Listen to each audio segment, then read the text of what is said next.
तो प्रधानमंत्री ने इन्हीं बातों पर जोर दिया है कि किस तरह से वायरस पर जब तक विजय प्राप्त न कर लें तब तक लापरवाही न बरतें, जब तक दवाई न आ जाए और तब तक आप उसी तरह से सावधानी बरतते रहें। साथ साथ मीडिया को भी उन्होंने इसमें जोड़ा और कहा कि जो मीडिया के हमारे साथी हैं और जो सोशल मीडिया पे बहुत सक्रिय हैं उनसे भी अपील है कि वो लोगों को इसकी जागरूकता, लोगों को इस बारे में जागरूक करते रहें।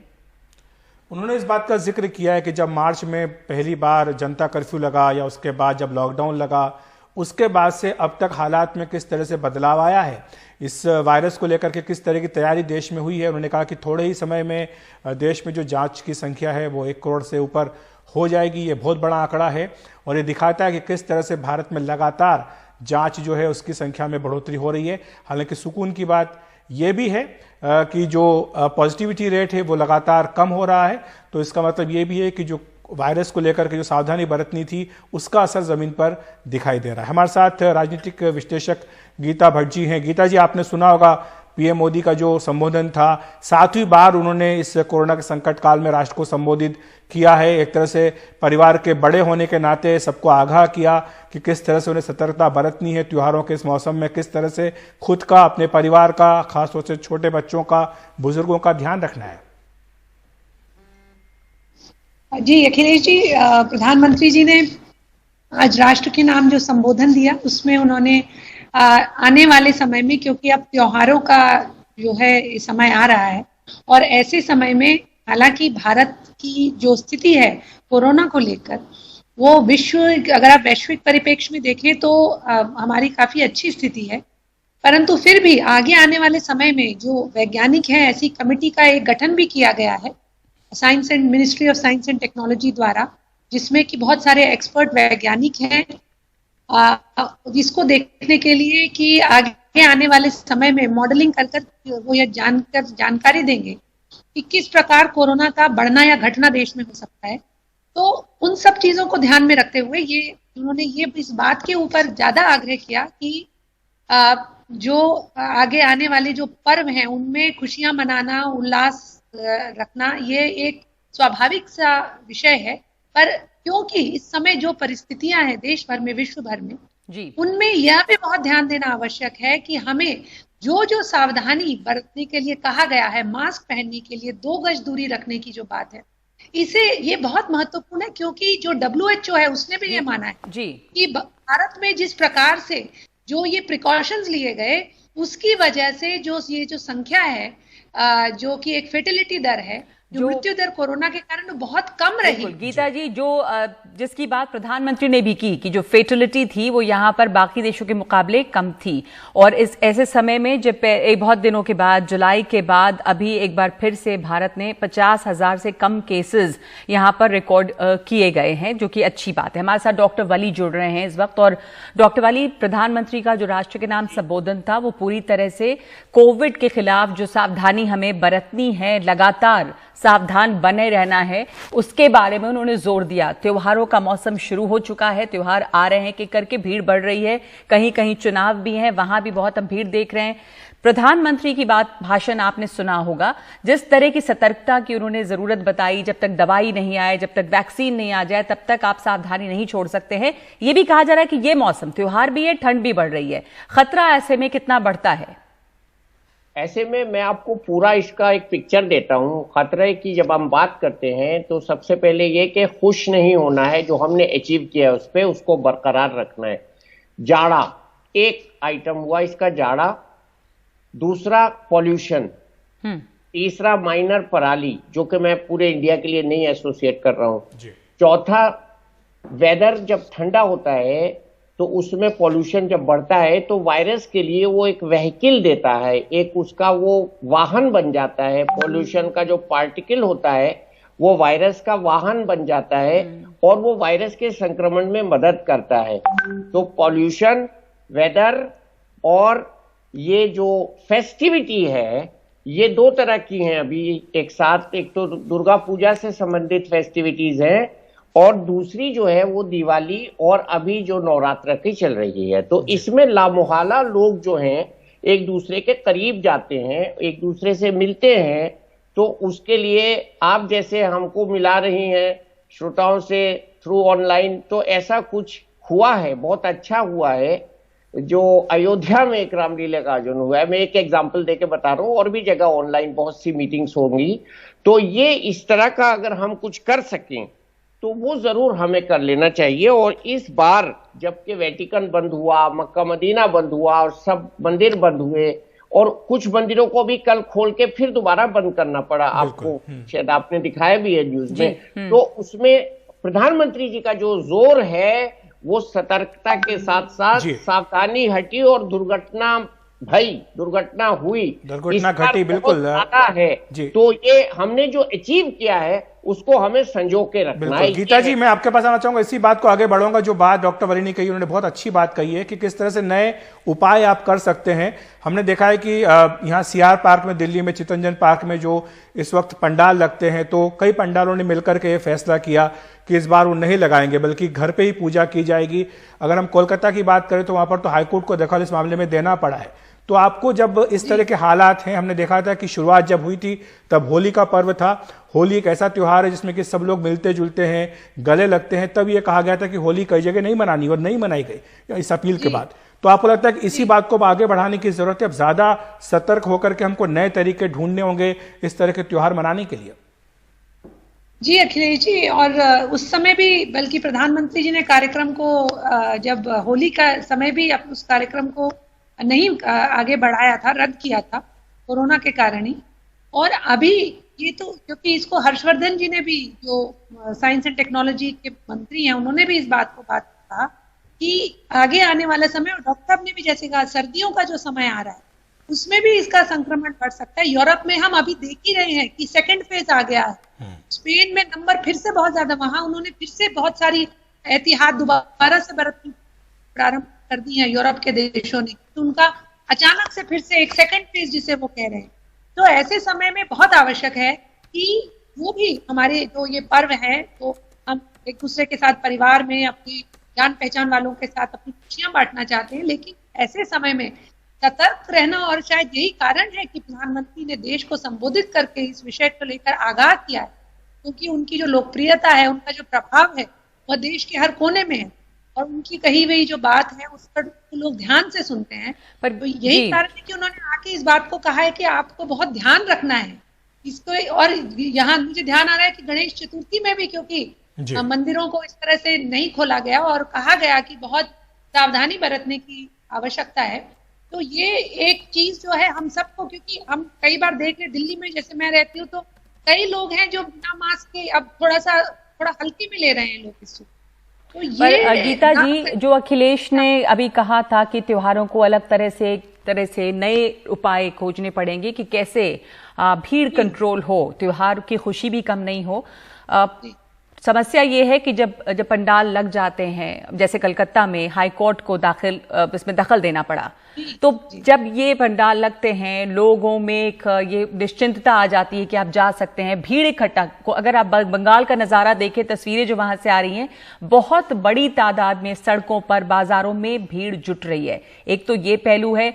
कई जगह चुनाव, जैसे बिहार में हम देख रहे हैं कि प्रधानमंत्री यहाँ कह रहे हैं, लेकिन रैलियों में चाहे किसी पार्टी की हो, इतनी धज्जियां उड़ती हैं इन तमाम नियमों की, तो क्या किया जाए इनमें?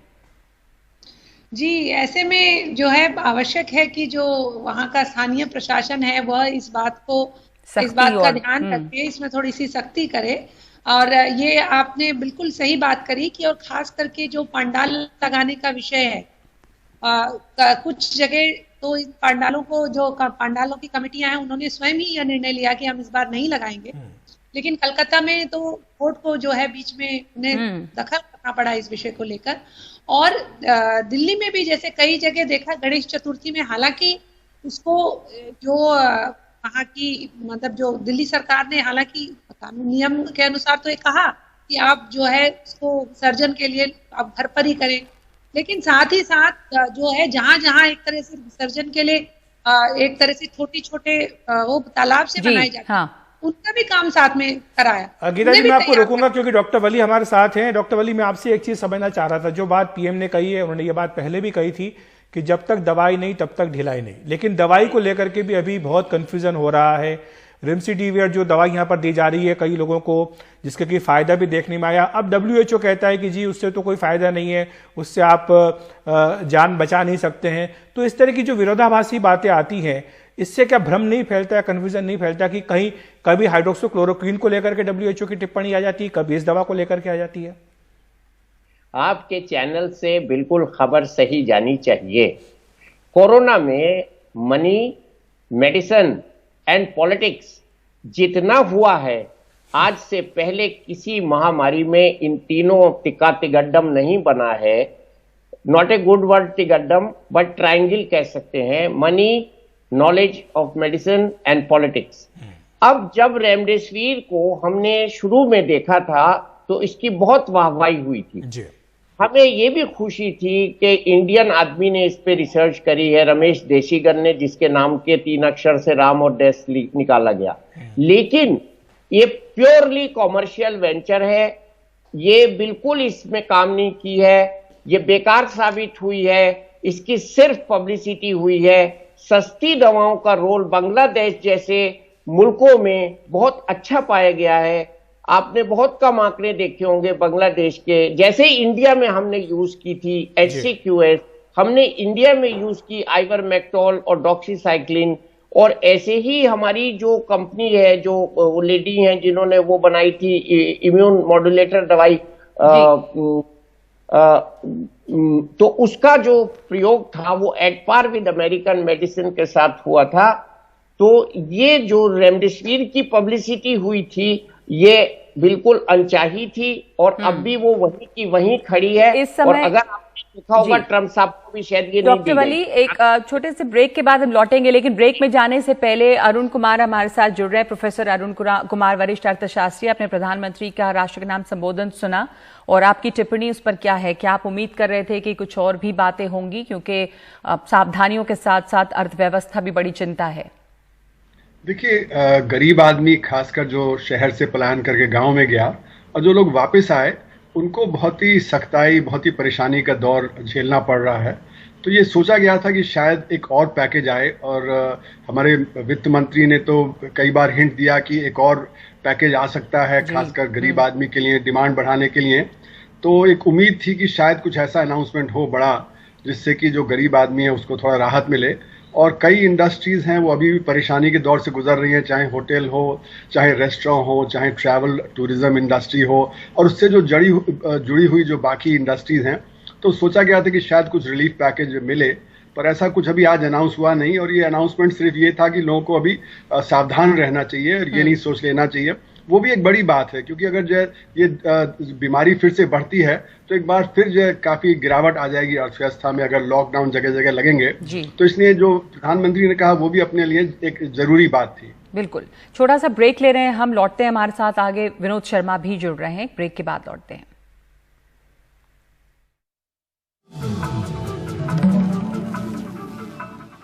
तो कोरोना पर पीएम मोदी का संबोधन अब से कुछ देर पहले हुआ है। उन्होंने देश के नागरिकों से अपील की है कि वे त्योहार के इस मौसम में सावधानी, सतर्कता पूरी बनाए रखें, कोई भी लापरवाही ना करें, क्योंकि लापरवाही से मामले फिर से बढ़ सकते हैं। हमारे साथ विनोद शर्मा जी भी जुड़ गए। विनोद जी, आपका बहुत बहुत स्वागत है। मैं आपसे यही समझना चाहूँगा, क्योंकि हम देख रहे हैं कि लगातार बिहार विधानसभा चुनाव में ऐसे दृश्य सामने आ रहे हैं जहाँ पर कि सोशल डिस्टेंसिंग की धज्जियाँ उड़ाई जा रही हैं। 23 तारीख से पीएम मोदी की रैलियां भी बिहार में शुरू होने जा रही हैं। उससे पहले उन्होंने आज ये कहा है लोगों को कि सतर्क रहें। क्या आपको लगता है कि लोग बात मानेंगे, क्यों, और ऐसा क्यों हो रहा है कि इन रैलियों में, इन जनसभाओं में सोशल डिस्टेंसिंग का पालन नहीं हो पा रहा है, मास्क पहने हुए लोग नहीं दिखाई दे रहे हैं? देखो अखिलेश, बात यह है कि एक तो प्रधानमंत्री का ये एक फोकस्ड मैसेजिंग था, एक ही मुद्दे पे बोले हैं वो, और कोविड के मुद्दे पे बोले हैं, क्या सावधानियां बरतनी है, कैसे कोविड जो हमें जितना हमने कंट्रोल पाया है वो ज्यादा कंट्रोल पा सके, और उसके साथ साथ अपने त्योहार भी मना सके। उन्होंने राजनीतिक गतिविधियों के बारे में बात नहीं की। लेकिन जैसे कि आप बता रहे थे, देखिए जो हम स्टैंडर्ड ऑपरेटिंग प्रोसीजर अखबारों में छापते हैं, जो इलेक्शन कमीशन बताता है, वहां एडमिनिस्ट्रेशन बताता है, लेकिन जब धरातल पर, जब जमीन पर उनका अनुपालन करना होता है, तो जो वहां की जो टोपोग्राफी होती है वो उसको हेल्प नहीं करती है। अब आप देखिए कि बिहार के दूर दराज के पिछड़े इलाके, वहां पर सैनिटाइजर जो का कितना उपलब्ध होगा, पानी कितना उपलब्ध होगा, साबुन कितना उपलब्ध होगा, और जो भीड़ में लोग जाएंगे लंबा सफर तय कर कर पब्लिक रैली में पीएम को देखने के लिए या उनको सुनने के लिए, तो उनमें जो जॉसलिंग होती है, कश्मकश होती है भीड़ में, वो क्या आसानी से उस पर कंट्रोल पाया जा सकता है? मैं समझता हूं नहीं। और इसलिए वहां पर जो डिस्ट्रिक्ट एडमिनिस्ट्रेशन है उसका दायित्व जो है वो सरकारों के दायित्व से ज्यादा बन जाता है। और जहां जहां अच्छे डिस्ट्रिक्ट मजिस्ट्रेट होंगे, जहां जहां अच्छे दूसरे अधिकारी होंगे, पुलिस वाले होंगे, वो तो शायद इससे निजात पा लें। लेकिन कुछ रैलीज जो हैं, जैसे कि पीएम ने कहा कि भीड़ में मत जाएं, सुपर स्प्रेडर भी हो सकती हैं जी, बिल्कुल। और इसलिए हमको डबली कॉशियस होना पड़ेगा। पीएम का मैसेज बड़ा फोकस था, मैं उसकी स्वागत करता हूं, क्योंकि ऐसे फोकस मैसेज की जरूरत थी और किसी मुद्दे पर बोलने की जरूरत नहीं थी, क्योंकि ये फेस्टिवल सीजन है और इलेक्शन भी आ रहे हैं। तो जनता को ये आह्वान करना बड़ा जरूरी था। और सरकार ने कहा भी था कि एक बड़े स्तर पे वो कैंपेन चलाएंगे पब्लिक कॉन्शियसनेस क्रिएट करने के लिए। तो मैं समझता हूं ये उसकी शुरुआत है और इसमें विपक्षी पार्टियों को भी और इदारों को भी जुड़ना चाहिए। और मैं समझता हूं कि प्रधानमंत्री को आह्वान, जैसे मीडिया को किया है प्रधानमंत्री ने आह्वान, वैसे ही और इदारों को भी आह्वान देना चाहिए था, विपक्ष को भी आह्वान देना चाहिए था कि सब मिलकर इससे लड़ें। विरोध जी हमारे साथ डॉक्टर वाली जुड़े हुए हैं और तमाम एहतियात की बात जो कह रहे थे प्रधानमंत्री और जिस पर हम चर्चा कर रहे हैं डॉक्टर वाली, इस समय कहा जा रहा है कि हालात थोड़े बेहतर हैं, जो पीक था शायद वो हो चुका है और अब स्थिति कंट्रोल में होगी। क्या स्थिति है इस वक्त? और दवाओं की चर्चा हमने क्या की, रेमडेसिविर या हाइड्रोक्सीक्लोरोक्विन, क्या दवा काम करती है? सबसे बड़ी समस्या इस बीमारी के साथ यही है कि अभी तक सही इलाज पता नहीं है। तो इस समय स्थिति भारत की क्या है? यूरोप और कई देशों में हम देख रहे हैं, ब्रिटेन में, कि एक सर्ज है दोबारा से।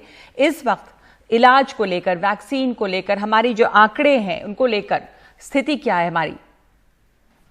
देखिए, हमारे आंकड़े इस वक्त गर्व से सर उठाने वाले हैं। ये बात डॉक्यूमेंट हो गई, इस पे सुबह से मीडिया में, आपके चैनल पे और चैनल्स पे चर्चा हो गई। लेकिन प्रधानमंत्री जी ने कल ये सेंस किया है और उन्होंने खुद ट्वीट किया इस बार कि मैं मैसेज दूंगा राष्ट्र के नाम। और मैंने कल ही अपने बच्चों से कहा था कि ये जो यूफोरिया आएगा अच्छी खबरों के बाद, कि हमारी डेथ रेट सबसे बढ़िया, हमारी मोर्टेलिटी सबसे कम, हमने पीक को क्रॉस करके नीचे प्लेटो पे ले आए और हमारा पीक पास हो चुका और हम 23 जुलाई वाली स्थिति में आ गए। ये सब अच्छी बातों से जो अच्छे स्टूडेंट्स हैं वो जरा सा अगर एक सब्जेक्ट में नंबर ज्यादा आ गए तो वो इतरा जाते हैं, लेकिन जो टॉपर्स होते हैं वो घर में छुप जाते हैं और ज्यादा पढ़ाई करते हैं कि हम ही को टॉप करना है, कोई आगे ना निकल जाए। तो इंडिया को फिर से टॉप करना है। हमने हमारी उन्होंने डॉक्टर वली कबीर का दोहा भी सुनाया, जिसमें कहा कि जो फसल पक जाती है उसको देख करके किसान को गर्व महसूस नहीं करना चाहिए जब तक कि घर में ना आ जाए, यानी कोई लापरवाही नहीं होनी चाहिए। अरुण जी, मैं आपके पास आना चाहूंगा ब्रेक में जाने से पहले। ये जो आपने एक बात कही थी कि अगर फिर से मामले बढ़ते हैं तो सबसे ज्यादा मार एक बार फिर से गरीबों के ऊपर पड़ेगी, क्योंकि हम जानते हैं कि वही उपाय आपके पास होगा, आपको फिर से लॉकडाउन जैसी परिस्थितियां लानी पड़ेंगी, चाहे वो लिमिटेड ही हो। तो ऐसे में ये सावधानियों को ज्यादा महत्व बढ़ जाता है। बिल्कुल सही बात है कि ये सावधानियां तो हमें बरतनी पड़ेगी कि हमारे जो असंगठित क्षेत्र है वही 94% है हमारे वर्कफोर्स का, और उसी को सबसे ज्यादा मार पड़ती है क्योंकि वो काम पे नहीं जा पाता है और उसके पास कोई बचत तो होती नहीं है कि वो जो है अपना खाने पीने का सामान और बाकी चीजें मुहैया करा ले 1 हफ्ते के लिए, 2 हफ्ते के लिए। वो तो रोज कमाता है, रोज खाता है, तो जैसे ही काम रुकता है तो परेशानी में आ जाता है। और अभी भी दोबारा काम पूरी तरह से शुरू हो नहीं पाया है अभी भी, क्योंकि देखा जा रहा है कि शहरों में लोग घूम रहे हैं, उनको काम नहीं मिल रहा है, और अगर स्थिति बिगड़ती है तो और ज्यादा बिगड़ जाएगी। आपने देखा कि रेस्टोरेंट हैं, होटल्स हैं, एयरलाइंस हैं, पैसेंजर्स हैं, टूरिज्म है, इस सब में अभी भी जो पूरी बात वो आ नहीं पाई है। टेक्सटाइल सेक्टर में भी अभी 60-70% की ही कैपेसिटी यूटिलाइजेशन हो पाया है। बहुत सारे जो वर्कर्स हैं यहाँ गुड़गांव में हैं, बाकी जगह हैं, जो कि ये मैन्युफैक्चर करते थे कपड़ों के जो होता है गारमेंट्स का, तो वो भी परेशानी में घूम रहे हैं कि वहां पे उनको काम नहीं मिल रहा है। तो इसलिए इस समय बहुत ही एहतियात बरत के हमें जल्दी से इससे निकलना है, जैसे कि चीन में हुआ था या साउथ कोरिया में हुआ था कि वो जल्दी से इससे निकल आए थे, अर्थव्यवस्था दोबारा पटरी पे आ गई थी। और दूसरी बात यह है कि जितना हम डिले करेंगे पैकेज को तो उतना ज्यादा और परेशानी बढ़ती चली जाएगी गरीब आदमी की। तो एक पैकेज की बहुत ही अत्यंत आवश्यकता है। तो अगर त्योहार के इस समय पे अगर एक पैकेज भी आ जाता तो और भी जैसे सोने पे सुहागा होता। आप हमारे साथ बने रहिए, फिलहाल हम एक ब्रेक ले रहे हैं, ब्रेक के बाद आपसे चर्चा जारी रखेंगे। तो हम चर्चा कर रहे हैं प्रधानमंत्री के राष्ट्र के नाम संबोधन पर। उन्होंने फोकस बातें की और सिर्फ कोरोना से सावधानी बरतने के ऊपर बात की, लेकिन उम्मीद और लोग कर रहे थे, जैसे विपक्ष, खास करके राहुल गांधी का ट्वीट आया था इसके ऊपर, जब उन्होंने कहा था कि हम उम्मीद करते हैं कि प्रधानमंत्री चीन के बारे में भी बात करेंगे और ये बताएंगे कि चीन को हम भारत से कब बाहर करेंगे। जो वो लगातार सवाल पूछते रहे कि चीन भारत के अंदर कितनी हद तक कब्जा कर चुका है। गीता दत्त, ये सवाल राहुल गांधी उठा रहे हैं। बहुत सारे लोगों को ये लग रहा था कि इस मौके पर जब प्रधानमंत्री राष्ट्र के नाम संबोधन करते हैं, ये एक अहम मौका है। आज तो 20 अक्टूबर है और 62 की लड़ाई की एक तरह से एनिवर्सरी है। प्रधानमंत्री ने इस बारे में बिल्कुल भी कुछ जिक्र भी नहीं किया, जबकि ये कोरोना के साथ साथ चीन की समस्या भी एक बड़ी समस्या है। जी देखिए, जो 62 की लड़ाई थी उसमें तो जो भारत और चीन का उस समय जो युद्ध हुआ उसके क्या परिणाम निकले, वो ऐसा विषय है उसको जितनी पूरे देंगे तो एक मन में दुख का भाव आता है। लेकिन जो ये विषय है चीन का विषय लेकर जो राहुल गांधी जी बार बार जो प्रश्न उठाते हैं, उसमें अपने आप में ही एक कहीं ना कहीं विरोधाभास रहता है, क्योंकि इस बात का स्पष्टीकरण और इस विषय को रक्षा मंत्री से लेकर जो थल सेना के जो चीफ हैं उनसे लेकर जितने मतलब सभी विषयों पर, खास करके जो विदेश मंत्री है, उन्होंने भी इस विषय को लेकर कई बार बातें रखी। जी गीता जी, मेरे पास समय कम है, मैं विनोद जी को लाना चाहूंगा इसी सवाल के ऊपर। विनोद जी, ये जो भाषण आया था इससे पहले कांग्रेस की एक विश लिस्ट सामने आ गई थी, इसमें चीन से लेकर के कि पीएम को रोजगार पर बोलना चाहिए, जो लोगों की अर्थव्यवस्था की जो बुरी हालत है उस पर बोलना चाहिए, वो तमाम एक विश लिस्ट आ गई थी। चीन पर नहीं बोले पीएम, इस पर आप क्या कहेंगे? देखिए, मैं ये समझता हूं कि इसका लिमिटेड ऑब्जेक्टिव था जो आज जो एड्रेस टू द नेशन था, और वो ये था कि कोविड से हम कैसे लड़ाई लड़े और जो अभी तक हमने सफलता हासिल की है कैसे उसको बरकरार रखें।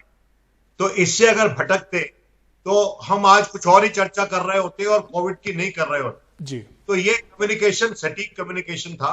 रही बात चाइना की, तो चाइना में जो विदेश मंत्री है और जो प्रधानमंत्री है उनको संयम बरतना पड़ता है ऐसी सिचुएशन में, और जो बयान जनता उत्साहित करने वाले होते हैं वो डिफेंस मिनिस्टर की तरफ से आते हैं, होम मिनिस्टर की तरफ से आते हैं, और प्रधानमंत्री स्वयं इस इशू को एड्रेस करें इसकी अपेक्षा नहीं की जा सकती है, क्योंकि अभी आने वाले वक्त में बहुत सी मल्टीलैटरल कॉन्फ्रेंसेस हैं जहां पर वो भी रहेंगे और शी जिनपिंग भी रहेंगे, और बातचीत चल रही है कमांडर के बीच में, डिप्लोमेट्स के बीच में।